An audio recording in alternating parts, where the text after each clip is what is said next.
Donald Trump and Vladimir Putin are set to meet in Alaska this Friday, but Ukraine's president just dropped a bombshell that changes everything.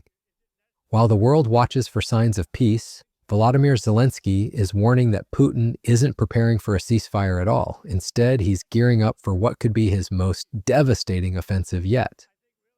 This isn't about diplomatic theater or photo opportunities. This is about the brutal reality of what's really happening behind the scenes as Trump prepares for one of the highest stakes meetings of his presidency.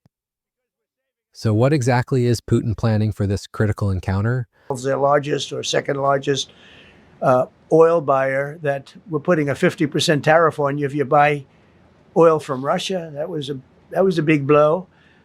And then they say, gee, he wasn't so tough. Nobody else would have done that. And I haven't stopped there. I mean, look, I was all set to do things far bigger than that, but I got a call that they'd like to meet, and I'm going to see what they want to meet about. I'd like to see a ceasefire. I'd like to see the best deal that could be made for both parties. You know, it takes two to tango, right? So ultimately, I'll have a meeting next week. I had a great relationship with him, considering the fact that, I was not nice to him because of the pipeline. I ended the pipeline. I also gave the javelins. Do you ever hear of a javelin? Javelin is called a tank buster. To understand what's at stake, we need to look at how we got to this moment and why everything hinges on what happens in Alaska. Just days before Trump's scheduled summit with Putin, Zelensky delivered a stark warning that should send chills down everyone's spine. Citing a report from his intelligence and military commands, Zelensky said Putin is definitely not preparing for a ceasefire or an end to the war. Putin is determined only to present a meeting with America as his personal victory and then continue acting exactly as before, applying the same pressure on Ukraine as before. This isn't just political posturing. Ukrainian intelligence is seeing something that contradicts every hopeful headline about peace talks. Zelensky said on Telegram on Monday that so far, there is no indication whatsoever that the Russians have received signals to prepare for a post-war situation. On the contrary, they are redeploying their troops and forces in ways that suggest preparations for new offensive operations. Think about that for a moment. While diplomats prepare for peace talks, Russian forces are positioning themselves for war. The timing of this warning is no coincidence. The president's warning came as Russian troops broke through an area of the front north of the important defensive city of Pokrovsk in the east of the country, advancing at least 6 miles toward the town Dobropilya. The breach could give Russian forces an opportunity to drive a wedge between two of Ukraine's key eastern defensive hubs, Pokrovsk and Kostiantynivka, and imperil other cities in the region. This isn't just tactical maneuvering, it's a strategic breakthrough that could reshape the entire Eastern Front. While Trump prepares to negotiate, Putin's forces are making their most significant territorial gains in months. If someone is preparing for peace, this is not what he does, Zelensky said. Ukrainian military spokesperson Vladislav Voloshin confirmed what intelligence was already indicating. Russia is moving military units in the Zaporizhia region for further assaults. This pattern reveals Putin's true strategy. He's using the peace talks as cover while positioning for the next phase of the war. It's a classic Putin playbook move, negotiating publicly while advancing militarily. The Alaska summit itself represents a massive gamble for Trump. Trump announced Friday that he is meeting with Putin on August 15th in Alaska as he tries to secure a ceasefire in Ukraine. But this meeting comes with enormous risks. No matter the outcome, Putin comes away with at least a symbolic victory. He's getting a large, bright stage at a time when he's an international pariah. 2 years ago, the International Criminal Court issued an arrest warrant for Putin, accusing him of war crimes involving the abduction of Ukrainian children. Trump is essentially rehabilitating a wanted war criminal on the international stage. The pressure leading up to this meeting has been intense. In mid-July, Trump said he was giving Putin a 50-day ultimatum to stop the fighting. He then moved up the timeline to 10 days, citing his disappointment with Putin. During his Oval Office remarks on Thursday, Trump said that he was very disappointed and that he expected Putin to decide by Friday about a potential ceasefire in the war. It's going to be up to him. We're going to see what he has to say. Very disappointed, Trump told reporters. But Putin's response wasn't compliance. It was escalation. The Ukrainian position on these negotiations has been crystal clear from the beginning. Zelensky has emphasized that the war cannot be ended without Ukraine's direct involvement in the process. He states firmly that Ukraine's territorial integrity is protected in their constitution, and that Ukrainians will not give their land to occupiers. He warns that any decisions made without Ukraine are against peace and will be dead solutions that will never work. This isn't just rhetoric. It's a fundamental principle that any peace deal made without Ukraine at the table. President Trump announces that he is preparing to meet with Putin in Alaska, very far away from this war that is going on in our land, against our people, which still cannot be ended without us, without Ukraine. The relevant Ukrainian territorial issue is already in the constitution of Ukraine. No one will and cannot retreat from this. Ukrainians will not give their land to the occupier. Ukraine is ready for real solutions that can bring peace. Any decisions that are against us, any decisions that are without Ukraine, they're also decisions against peace. They will not work. These are dead solutions. They will never work. Trump's approach to ending the conflict has raised serious concerns among Ukraine's allies. President Donald Trump said Friday that he'll be meeting very shortly with Russian President Vladimir Putin and previewed terms of a potential peace deal to end the war in Ukraine that could include some swapping of territories. We're looking at that, but we're actually looking to get some back and some swapping. There will be some swapping of territories to the betterment of both, Trump responded. This territorial concession approach has Ukraine and its European allies deeply worried. Trump's confidence about knowing within minutes whether a deal is possible reveals a concerning oversimplification of the complex dynamics at play. And if it's a fair deal, I'll reveal it to the European Union leaders and to the NATO leaders and also to President Zelensky. I think out of respect, I'll call him first, and then I'll call them after. And I may say, lots of luck, keep fighting, or I may say we can make a deal. Well, the decision to even invite Putin is controversial, and so is the location, Alaska, a former Russian territory.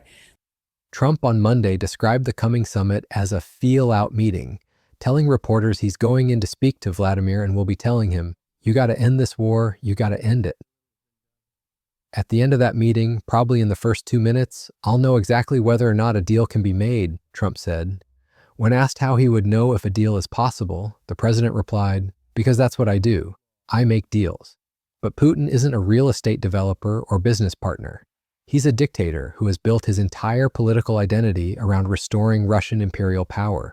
The fundamental problem with these negotiations goes even deeper than territorial disputes. Putin refuses to recognize Ukraine as a sovereign nation. Even after he was supposed to leave power, because he has never been re-elected. Now, according to the Constitution and according to what's happening in Ukraine, they have martial law right now. So, according to martial law, you can't have an election. He doesn't acknowledge Zelensky as a legitimate president and ultimately wants to replace him with a Russia-friendly leader. This isn't about negotiating borders. It's about Putin's fundamental rejection of Ukraine's right to exist as an independent state. Zelensky's response to these territorial swap proposals has been unequivocal. He said that the Ukrainian territorial question is in the Constitution and that no one will deviate from this, meaning that Ukrainians will not gift their land to the occupier. We will not reward Russia for what it has perpetrated. Ukrainians will not gift their land to the occupier. This isn't just political rhetoric, it's constitutional law. Any territorial concessions would require changing Ukraine's constitution, something that's virtually impossible during wartime. The stakes for this meeting couldn't be higher. Former U.S. officials who understand Putin's negotiating style are warning about the dangers ahead. Putin is described as a very effective negotiator and twister of history who can manipulate negotiations. President Trump will go into a one-on-one meeting with President Putin, like he did, by the way, in Helsinki in 2018, the last time they had a big summit. No staffers in the room, no Russia specialist. His specialist back then, Fiona Hill, was kicked out. And Putin, I've been in meetings with Putin. He is very effective negotiator. He's a very effective twister of history. And he will then make a plea for why Donetsk Mr. President has always traditionally been part of Russia. Crimea, part of Russia. Acknowledge and recognize these facts. And then they're going to come out and have a press conference, and President Trump might say that. And that then will tie the hands of President Zelensky and his European allies in actually negotiating. That is their greatest fear. It's my greatest fear, too. Sitting in a room with Putin, a canny negotiator in his own right, Trump may be lured into endorsing a peace deal that carves up Ukraine, foreign policy experts caution. I worry that in the eagerness to look like a peacemaker, President Trump will say, "Yeah, that sounds like a good idea to me," one former official said. Putin's actual peace proposal reveals his true intentions. The plan, which Putin presented to Trump's foreign envoy Steve Witkoff in a meeting in Moscow on Wednesday, would require Ukraine to cede the eastern Donbas region, the majority of which is currently occupied by Russia, as well as Crimea, which Russia illegally annexed in 2014. The plan would freeze current battle lines, but other details of the proposal were still unclear. This isn't a peace deal, it's a surrender document that would reward Russia for 3 years of brutal aggression. European leaders are scrambling to prevent a disaster. A diplomatic scramble unfolded Saturday after President Donald Trump announced he would meet his Russian counterpart, Vladimir Putin, next week in Alaska, as European leaders rushed to understand the terms of the meeting and ensure Ukraine was not being left out of discussions about its future.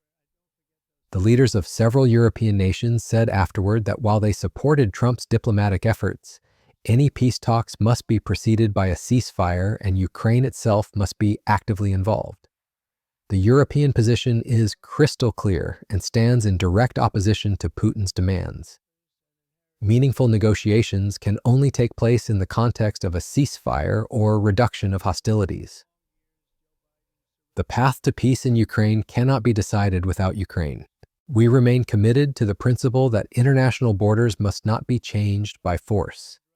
The current line of contact should be the starting point of negotiations.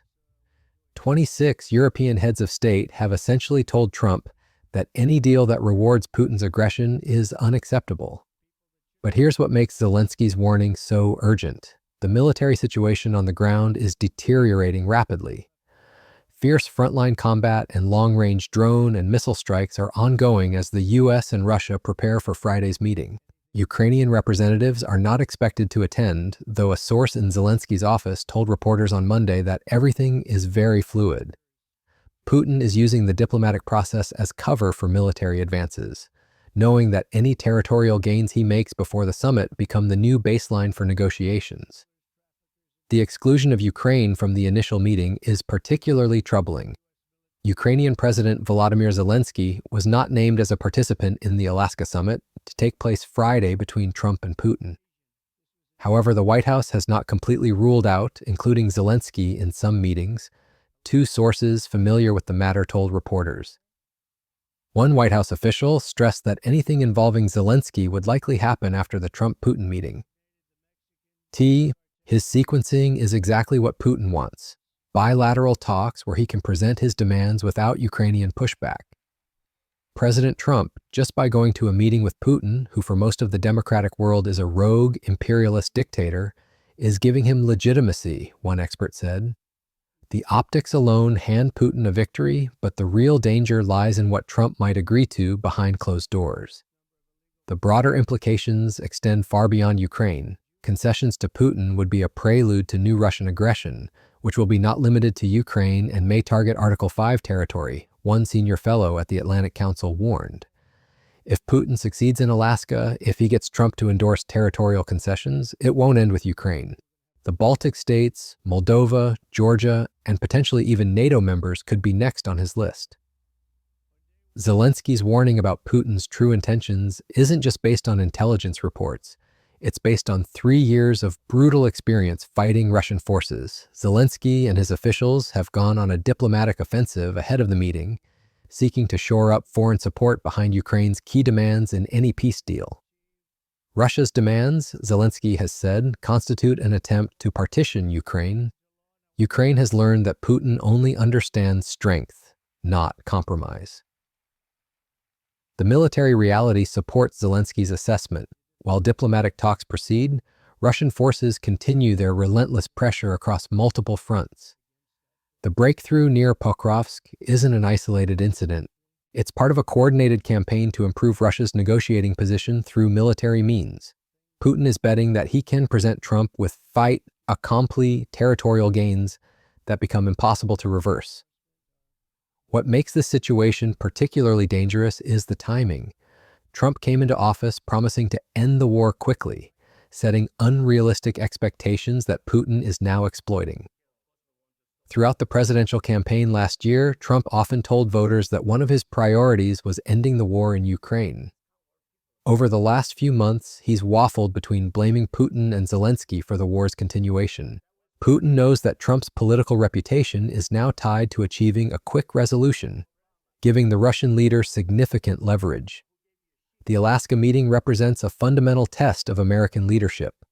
Zelensky's core message is simple but profound. Putin is determined only to present a meeting with America as his personal victory, and then continue acting exactly as before, applying the same pressure on Ukraine as before. This isn't about peace. It's about Putin using diplomatic theater to achieve what he couldn't accomplish through military force alone: international legitimacy for his territorial conquests.